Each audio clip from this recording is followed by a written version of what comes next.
നമസ്കാരം.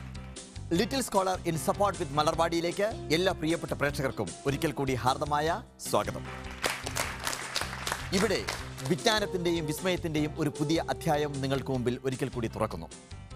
ഇവിടെ മിടുമിടുക്കന്മാരായ കുട്ടികളുണ്ട്, ചോദ്യങ്ങളുണ്ട്, ഉത്തരങ്ങളുണ്ട്, അതോടൊപ്പം വിസ്മയ കാഴ്ചകളുണ്ട്. ആ കാഴ്ചകൾ കാണുവാൻ എല്ലാവരെയും സ്വാഗതം ചെയ്യുന്നു. നമ്മുടെ ഇന്നത്തെ ആദ്യത്തെ സെഗ്മെന്റ് ആദ്യാക്ഷരം.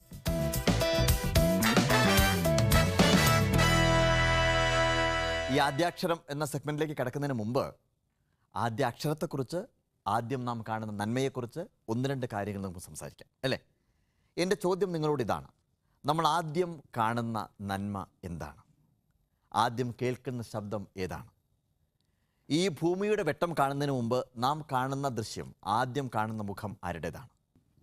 അമ്മ. അത് മാത്രമേ ഉത്തരമുള്ളൂ, അല്ലേ? നമ്മൾ പലതും വിശേഷിപ്പിക്കുന്നു. അമ്മച്ചി എന്ന് പറയുന്നു, അമ്മ എന്ന് പറയുന്നു, ഉമ്മ എന്ന് പറയുന്നു, മമ്മി എന്ന് പറയുന്നു. എന്തൊക്കെ പറഞ്ഞു കഴിഞ്ഞാലും നമ്മുടെ മനസ്സിൽ നമ്മൾ സൂക്ഷിക്കേണ്ട ആദ്യാക്ഷരം എന്ന് പറയുന്നത് അമ്മയാണ്, അല്ലേ? അമ്മ എന്ന് പറഞ്ഞാൽ മഹത്തായൊരു ധ്യാനമാണ്, അല്ലേ? ഒരു മാർബിൾ ശില്പി ഉണ്ടാക്കുന്നത് മനോഹരമായൊരു ശില്പമാണ് ഉണ്ടാക്കുന്നത്, ഒരു ശില്പം മാത്രമാണ് ഉണ്ടാക്കുന്നത്. എത്ര വലിയ ചിത്രകാരനാവും ആയിക്കഴിഞ്ഞാലും വരയ്ക്കുന്നത് വലിയ മനോഹരമായ ചിത്രമാണ്. പക്ഷേ അമ്മ എന്ന് പറയുന്നത് ഒരു ജീവിതമാണ്, ഒരു സംസ്കാരമാണ്, ഒരു അനുഭവമാണ്. ഞാനൊരു ചെറിയ കഥ, ഞാൻ ഒരു യൂട്യൂബിലൊരു ദൃശ്യം കണ്ടിട്ടുണ്ടായിരുന്നു. ഒറ്റക്കണ്ണിയുടെ മകൻ എന്ന് പറയുന്നൊരു കഥ നിങ്ങൾ കേട്ടിട്ടുണ്ടാവും, ഒരു പക്ഷേ വായിച്ചിട്ടുണ്ടാവും. അത് എന്താണെന്ന് ചോദിച്ചു കഴിഞ്ഞാൽ, ഒരു പങ്കപ്പാട് പിടിച്ച ഒരു വീട്ടിൽ, ഒരു നാട്ടിൻപുറത്ത് ഒരമ്മയും ഒരു മകനും ഉണ്ട്. മകൻ എന്ന് പറയുമ്പോൾ നിങ്ങളുടെയൊക്കെ പ്രായമുള്ള 7ാം ക്ലാസ്സിലൊക്കെ പഠിക്കുന്ന ഒരു കുട്ടി. പക്ഷേ ഈ അമ്മയ്ക്ക് ഒരു കണ്ണേ ഉള്ളൂ, പക്ഷേ വളരെ കഷ്ടപ്പാടോടുകൂടിയിട്ടാണ് ജീവിക്കുന്നത്. ആ കുട്ടിക്ക് എന്നും ചോറ് പാത്രത്തിലാക്കി കൊടുക്കും അമ്മ. സ്കൂളിലേക്ക്, തൊട്ടടുത്ത സ്കൂളിലേക്ക് കുട്ടി പോകും, പഠിക്കും. 7ാം ക്ലാസ്സിൽ പഠിച്ചുകൊണ്ടിരിക്കുകയാണ്. ഒരു ദിവസം ചോറ് കൊടുത്തേക്കാൻ പറ്റിയില്ല, കാരണം അരി ഉണ്ടായിരുന്നില്ല. കുട്ടി ചോറില്ലാതെ സ്കൂളിലേക്ക് പോയി. അമ്മയ്ക്ക് വല്ലാത്ത വിഷമം തോന്നി നാട്ടിലൊക്കെ അലഞ്ഞ് നടന്ന് അമ്മ കുറച്ച് അരിയൊക്കെ വാങ്ങിച്ച് ചോറുണ്ടാക്കി സ്കൂളിലേക്ക് കൊടുത്തു. അപ്പോൾ ക്ലാസ് മുറിയിലേക്ക്, പഴയ കാലമാണ്, ക്ലാസ് മുറിയിലേക്ക് ചോറ്റുപാത്രമായിട്ട് ചെല്ലുന്ന സമയത്ത് മറ്റു കുട്ടികളെല്ലാം കണ്ടു. കീറിപ്പറഞ്ഞ ഡ്രസ്സും പാറിപ്പറന്ന തലമുടിയൊക്കെ ആയിട്ട് അമ്മ കയറി വരുന്നത് കണ്ടു. പക്ഷേ കണ്ട സമയത്ത് ആ കുട്ടികൾക്ക് മനസ്സിലായി ആ അമ്മയ്ക്ക് ഒരു കണ്ണേ ഉള്ളൂ. അപ്പോൾ ആ കുട്ടിയെ അതിൻ്റെ പിറ്റേ ദിവസം മുതൽ, അല്ലെങ്കിൽ ആ നിമിഷം മുതൽ കുട്ടികളെല്ലാം വിളിക്കാൻ തുടങ്ങി ഒറ്റക്കണ്ണിയുടെ മകൻ എന്ന്. 7ാം ക്ലാസ്സിൽ പഠിക്കുന്ന അവനതൊരു വലിയ കുറച്ചിലായി. അവൻ എന്തെന്നറിയാമോ? ഇത് സഹിക്കാൻ വയ്യാതെ അവൻ നാട് വിട്ടുപോയി. ബോംബെയുടെ തെരുവുകളിലൂടെ അലഞ്ഞു നടന്ന് കഠിനാധ്വാനം ചെയ്ത് അവൻ എത്രയോ ഉന്നതനായ ഒരു ബിസിനസ്സുകാരനായി. ആ ബിസിനസ്സുകാരനെക്കുറിച്ച് കുറേ കാലം കഴിഞ്ഞ് ഒരു പത്രത്തിൽ, ഒരു സപ്ലിമെൻ്റൽ ന്യൂസ് വന്ന സമയത്ത് അവൻ ഈ സ്കൂളിലാണ് പഠിച്ചത് എന്ന് അതിനകത്ത് എഴുതി. മനസ്സിലായോ? അപ്പോൾ ആ സ്കൂളിലെ ആളുകളെല്ലാം കൂടി അവനെ ആദരിക്കാൻ വേണ്ടി തീരുമാനിച്ചു. അങ്ങനെ ബോംബെയിൽ നിന്ന് അവനെ വിളിച്ചു കൊണ്ടുവന്നു. അപ്പോഴാണ് അവൻ അമ്മയെക്കുറിച്ച് ഓർക്കുന്നത്. പണ്ട് താമസിച്ച വീട് അന്വേഷിച്ച് അവൻ പോയ സമയത്ത് അവിടുത്തെ ഓലപ്പുര അതൊന്നും ഉണ്ടായിരുന്നില്ല. അവൻ അടുത്ത വീട്ടിൽ പോയി ചോദിച്ചു, ഇങ്ങനെ പണ്ട് ഒരു ഒറ്റക്കണ്ണി ഇവിടെ താമസിച്ചിരുന്നല്ലോ, ഉണ്ടോ എന്ന് ചോദിച്ചു. അപ്പോൾ ആ വീട്ടുകാർ പറഞ്ഞു, നീ എന്തെങ്കിലും തിരിച്ചു വരുമെന്ന് കരുതി നിൻ്റെ അമ്മ ഒരു കത്തേൽപ്പിച്ചിട്ടുണ്ട്, അമ്മ മരിച്ചുപോയി. ആ കത്ത് അവൻ തുറന്നു വായിച്ചു. അതിൻ്റെ എഴുതിയിട്ടുണ്ടായിരുന്നു, എനിക്കത് പറയുമ്പോൾ എപ്പോഴും വിഷമം തോന്നും, എൻ്റെ പ്രിയപ്പെട്ട മോന്, നീ എന്തെങ്കിലും തിരിച്ചു വരുമെന്നുള്ള ഒരു ഉറപ്പിൻ്റെ പേരിലാണ് ഞാൻ ഈ കത്ത് എഴുതി വയ്ക്കുന്നത്. നമ്മൾ താമസിച്ചിരുന്ന പട്ടണത്തിലായിരുന്നു, നമ്മൾ ധനികരായിരുന്നു. നിൻ്റെ അച്ഛൻ നിനക്ക് 10 മാസം പ്രായമായ സമയത്ത് മരിച്ചുപോയി. 2 വയസ്സ് നിനക്കായ സമയത്ത് ഒരു പാവയിൽ കളിച്ചുകൊണ്ടിരിക്കുന്ന സമയത്ത് അതിൻ്റെ കൊമ്പ് കൊണ്ട് നിൻ്റെ ഒരു കണ്ണ് നഷ്ടപ്പെട്ടു. ഞാൻ ഓപ്പറേറ്റ് ചെയ്ത് എൻ്റെ കണ്ണ് നിനക്ക് തന്നു. ആ കണ്ണുമായിട്ട് ജീവിച്ചു. നിന്നൊരിക്കലും അറിയിക്കാതെ നമ്മൾ അവിടുന്ന് ടൗണിൽ നിന്ന് ഇങ്ങോട്ട് താമസം മാറി. പക്ഷേ ദാരിദ്ര്യമായിരുന്നു നമുക്ക് പിന്നീടുണ്ടായത്. നീ തിരിച്ചു വരും എന്ന ഉറപ്പിൽ എൻ്റെ പ്രതീക്ഷ ഇതാണ്, എൻ്റെ കണ്ണിലൂടെ ഒരിക്കലെങ്കിലും എനിക്ക് നിന്നെ കാണാൻ സാധിക്കും എന്ന് ഞാൻ മോഹിച്ചു എന്ന് ഒറ്റക്കണ്ണിയായ നിൻ്റെ അമ്മ എന്ന് പറഞ്ഞിട്ടാണ് എഴുതി നിർത്തിയിരിക്കുന്നത്. അപ്പോൾ ഒന്ന് ആലോചിച്ച് നോക്കണം, ആ അമ്മയുടെ കണ്ണുകളാണ് ആ കുഞ്ഞിന് കൊടുത്തത്. ആ കുഞ്ഞിന് കൊടുത്തതിൻ്റെ പേരിൽ അവൻ ആ 2 കണ്ണുകൊണ്ട് ജീവിക്കുന്ന സമയത്ത് അവൻ്റെ അമ്മയ്ക്ക് ഒരു കണ്ണാണെന്ന് ബോധം അവന് ഉണ്ട്. പക്ഷേ അത് കളിയാക്കിയതിൻ്റെ പേരിൽ അവൻ അവിടെ നിന്ന് നാട് വിട്ടു പോയി മറ്റൊരു പ്രദേശത്ത് പോവുക എന്ന് പറയുന്നത്, ഇതൊക്കെ നമ്മുടെ നാട്ടിൽ നടക്കുന്ന കാര്യമാണ്. അമ്മയെ പലപ്പോഴും നമ്മൾ തിരിച്ചറിയാത്ത അവസ്ഥയുണ്ട്. അപ്പം നമ്മുടെ മനസ്സിൽ എപ്പോഴും വേണ്ടത്, നമ്മുടെ ആദ്യാക്ഷരം എന്ന് പറയുന്നത് അമ്മയാണ്, അല്ലേ? ആ അമ്മയെ എപ്പോഴും നമുക്ക് മനസ്സിൽ ധ്യാനിക്കാം. ആദ്യാക്ഷരം എന്ന ഈ സെഗ്മെൻറ്റ് സ്ക്രീനിൽ 5 അക്ഷരങ്ങൾ തെളിയും. ഈ 5 അക്ഷരങ്ങളിൽ ഓരോ അക്ഷരങ്ങൾ നിങ്ങൾക്ക് തിരഞ്ഞെടുക്കാം. അതായത് 4 അക്ഷരങ്ങൾ നിങ്ങൾക്ക് എല്ലാവർക്കും ചേർന്ന് തിരഞ്ഞെടുക്കാം എന്നർത്ഥം. നിങ്ങൾ ഏത് അക്ഷരമാണോ തിരഞ്ഞെടുക്കുന്നത് ആ അക്ഷരത്തിൽ തുടങ്ങുന്ന ഉത്തരമായിരിക്കും ഞാൻ ചോദിക്കുന്ന ചോദ്യങ്ങൾക്ക്. ഞാൻ 3 ചോദ്യങ്ങൾ ഒരു ഗ്രൂപ്പിനോട് ചോദിക്കും. ആ 3 ചോദ്യത്തിൻ്റെയും ഉത്തരം നിങ്ങൾ തിരഞ്ഞെടുക്കുന്ന അക്ഷരത്തിലായിരിക്കും ആരംഭിക്കുക. അപ്പോൾ ആ അക്ഷരത്തിലായിരിക്കും ഉത്തരം ആരംഭിക്കുക എന്നുള്ള ബോധത്തോടു കൂടി ഉത്തരം നിങ്ങൾ തിരഞ്ഞെടുക്കാം. റെഡിയാണല്ലോ? അപ്പോൾ സ്ക്രീനിലേക്ക് നോക്കാം. അക്ഷരങ്ങൾ ഇവയൊക്കെയാണ്: ക, ല, റ, ജ, മ. ഇപ്പോൾ ലിയോയ്ക്കാണ് ആദ്യത്തെ അവസരം. ലിയോ, ഏത് അക്ഷരം വേണം? മ. ചോദ്യം 1. ഓർക്കേണ്ടത്, നിങ്ങൾ പറയാൻ പോകുന്ന ഉത്തരത്തിൻ്റെ ആദ്യ അക്ഷരം മ ആയിരിക്കും. മൈലമ്മ ഫൗണ്ടേഷൻ ഏർപ്പെടുത്തിയ പുരസ്കാരം ലഭിച്ച തമിഴ് കവയത്രിയും സാമൂഹിക പ്രവർത്തകയുമാണ്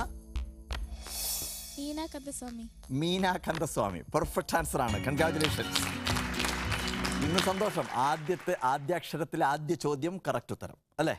വെരി ഗുഡ്. രണ്ടാമത്തെ ചോദ്യം ഇതാണ്: 2015 കോമൺവെൽത്ത് ഉച്ചകോടി വേദിയായി തിരഞ്ഞെടുക്കപ്പെട്ട നഗരം ഏതാണ്?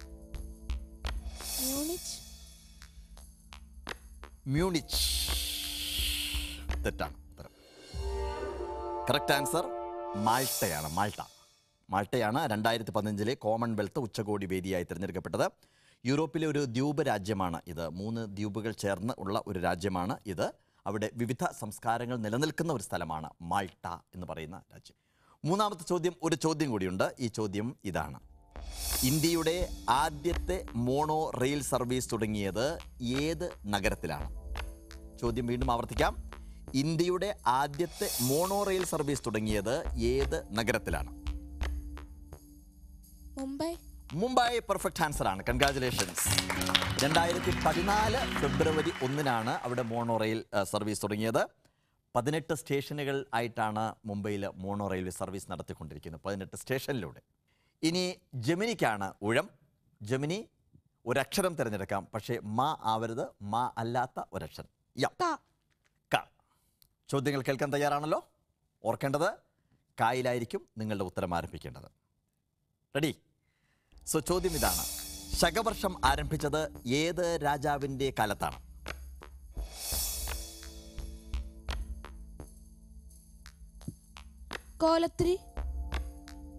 കോലത്തിരി അല്ല, കനിഷ്കൻ ആണ്. കനിഷ്കന്റെ കാലത്താണ് ശകവർഷം ആരംഭിച്ചത്. കനിഷ്കൻ. ഓക്കെ. രണ്ടാമത്തെ ചോദ്യം: പ്രശസ്തമായ തിരുവള്ളുവർ പ്രതിമ സ്ഥിതി ചെയ്യുന്നത് ഏത് ദേശത്താണ്? കന്യാകുമാരി. പെർഫെക്റ്റ് ആൻസർ ആണ്. കന്യാകുമാരിയിലാണ് തിരുവള്ളുവർ പ്രതിമ ഉള്ളത്. തിരുവള്ളുവരിൻ്റെ ഒരു പ്രസിദ്ധമായിട്ടുള്ള കൃതി ഏതാണ്? തിരുക്കുറലാണ്.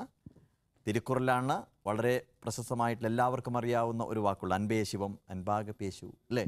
എരുമയാക പേശു, ചിന്തിത്ത് പേശു, നന്മയെ പേശു, ഉണ്മയെ പേശു, സഭയറിന്ത് പേശു, പേശാതിരുന്തും പഴക് എന്ന് പറയുന്നത് തിരുക്കുറലാണ് അല്ലേ?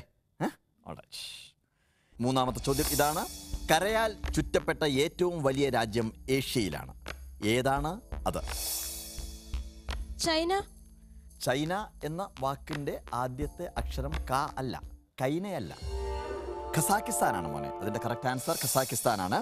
ഇത് ജനവാസം ഏറ്റവും കുറഞ്ഞ പ്രദേശമാണ്. ഒരാൾക്ക് 250 ഏക്കറോളം സ്ഥലം ഉണ്ട് അവിടെ, കണക്കെടുത്ത് കഴിഞ്ഞാൽ. മനസ്സിലായില്ലേ? ഓൾറൈറ്റ്. ഇനി കനോപ്പസിലേക്കാണ് വരുന്നത്. കനോപ്പസിലേക്ക് വരുന്നതിന് മുമ്പ് a little break.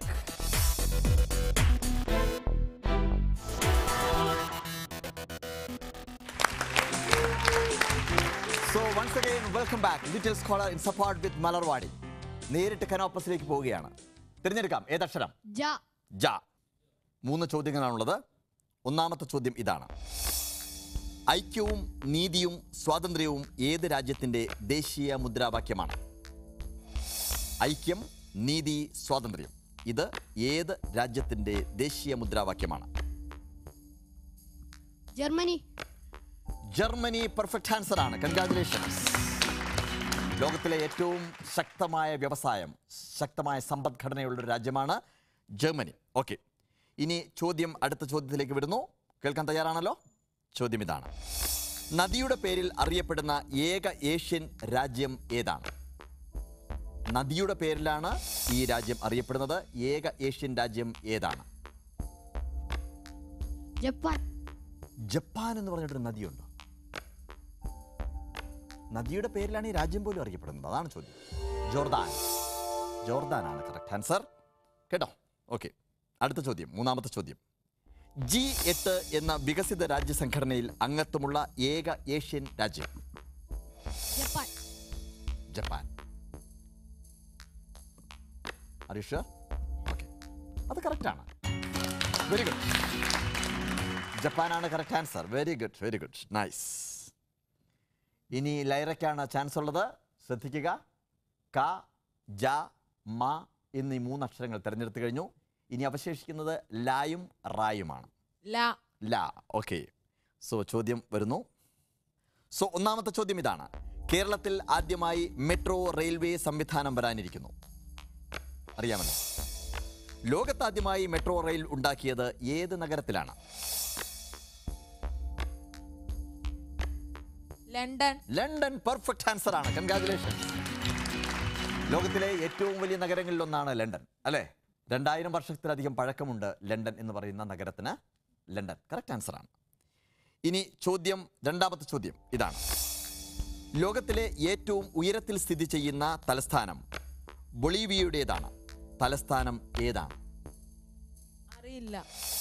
പോട്ടെ, ഉത്തരത്തിൽ ഞാൻ പറയട്ടെ. ലാപാസ്. ലാപാസ് ആണ്. പൂർണ്ണമായും കരയാൽ ചുറ്റപ്പെട്ട ഒരു രാജ്യമാണ് ബൊളീവിയ. ആ ബൊളീവിയയുടെ തലസ്ഥാനമാണ് ലാപാസ്. അത് ഉയരത്തിലാണ്, ഏറ്റവും ഉയരത്തിലാണ്. ഇനി മൂന്നാമത്തെ ചോദ്യം ഇതാണ്. മൂന്നാമത്തെ ചോദ്യം ഈ സെഗ്മെന്റിലെ അവസാനത്തെ ചോദ്യം. കറക്റ്റായിട്ട് ഉത്തരം പറയണം കേട്ടോ. ഓക്കെ. ചോദ്യം ഇതാണ്.